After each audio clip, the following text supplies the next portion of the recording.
Alors ici on est dans le square Berniol. Il est situé sur l'avenue Gallieni, donc vraiment au cœur de notre ville. C'est un espace qui fait un peu moins de 1000 mètres carrés. Il a toujours existé, il a juste évolué du coup avec le collège et leur projet participatif donc, qui a été réalisé cette année en 2024. Ça faisait partie du budget participatif, donc ils ont proposé de faire une bulle de biodiversité.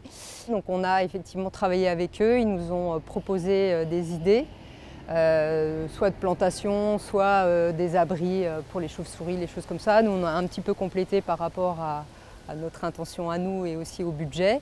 Et puis ensuite on les a complètement laissés faire par rapport à leur envie d'opposer ça là, etc.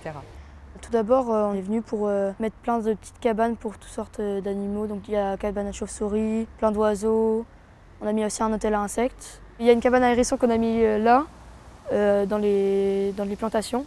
Et après, on a planté quelques arbres. On a mis un noisetier, un pommier, un cerisier, un figuier. Et puis on a mis aussi un bac avec plein d'herbes aromatiques dedans. On est fiers parce que comme ça, on se dit que nous aussi, on a donné un peu de nous, on a montré ce qu'on pouvait faire. Et du coup, on est fiers de ce qu'on a fait, oui. C'est plutôt un square d'îlot de fraîcheur en centre-ville, avec un moment de détente et de repos pour les gens qui passent dans l'avenue et qui puissent s'arrêter, en plus se poser, même pique-niquer, quoi. On y retrouve des arbres, il y a aussi des arbustes. Il y a une bulle de biodiversité qui a été créée. Et on va y retrouver des cerisiers à fleurs, des bouleaux, des viburnums, des cotonéastères. On a un désespoir des singes aussi. On a une pergola juste derrière avec des plantes grimpantes. Donc on a des floraisons qui sont étalées tout au long de l'année entre le printemps, l'automne et également l'été. Du coup on entretient régulièrement à 3 à 4 tonnes par mois. Au niveau des arbustes, donc on entretient le long des bâtiments parce que sinon ça va gêner les fenêtres. On fait aussi du ramassage de feuilles l'hiver parce qu'on ne peut pas les stocker et avec le vent tout retournera sur l'avenue, donc on est assez vigilant à ce que ça ne déborde pas. Sur Sainte-Savine, donc, on a à peu près une dizaine de squares qui ressemblent à celui-ci. Ils ont tous la même vocation, c'est d'apporter du vert dans notre ville et d'être effectivement des bulles de bien-être, là où les gens peuvent venir se rafraîchir quand il fait chaud. Et puis ça a une autre vocation sur la biodiversité, il y a l'infiltration des sols et les choses comme ça qui sont importantes aujourd'hui dans les changements climatiques que l'on vit.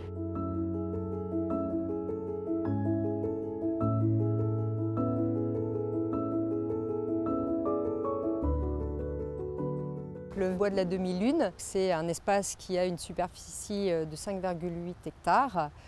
Et donc cet espace-là, c'est un espace qui est primordial pour tout ce qui va être adaptation climatique. C'est un îlot de fraîcheur. Ce parc de la demi-lune, il est géré par le service des espaces verts. Ce parc comprend des feuillus et des conifères. Au niveau de la gestion, on entretient régulièrement les abords du parc pour que ce soit tondu régulièrement. Le reste est en zone de fauchage tardif, donc plutôt sur la fin août parce qu'on s'est rendu compte qu'il y avait des orchidées sauvages et on attend la grainaison de ces plantes. Aussi favoriser la biodiversité par rapport aux insectes, aux pollinisateurs, que les animaux puissent se balader de parc en parc et permettre aussi le bien-être au niveau des habitants. Si c'est pareil, on ne fait pas de ramassage de feuilles, on laisse tout sur place, on souffle les allées pour que les habitants puissent circuler librement.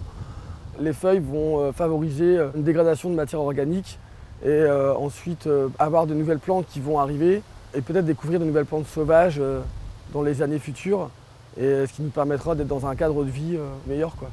Le rôle du jardinier pour ma part est de prendre en compte les besoins, les attentes des humains, et de prendre en considération les besoins de la nature. Ce verger il se situe au bois de la demi-lune. Il a été monté avec le budget participatif des citoyens, en partenariat aussi avec les croqueurs de pommes. Le service espace vert il sera en charge de l'entretien, c'est-à-dire les 2 premières années, notamment l'arrosage, et puis évidemment du paillage au pied des arbres pour maintenir l'humidité. Au fur et à mesure des années, on interviendra sur les tailles des arbres et leur direction, surtout sur les formes dirigées en espalier. Comme on l'a vu, le verre a une grande place sur notre territoire On peut comme ça se permettre de laisser la nature rentrer dans nos villes. Et tout ça, ça participe évidemment au bien-être de nos habitants, ce qui est très important, mais également à nos animaux de compagnie par exemple. Et puis ça crée du lien social. Tout ça, c'est un capital qu'il faut absolument préserver. Et la ville de Sainte-Savine est très contente qu'on en soit là aujourd'hui.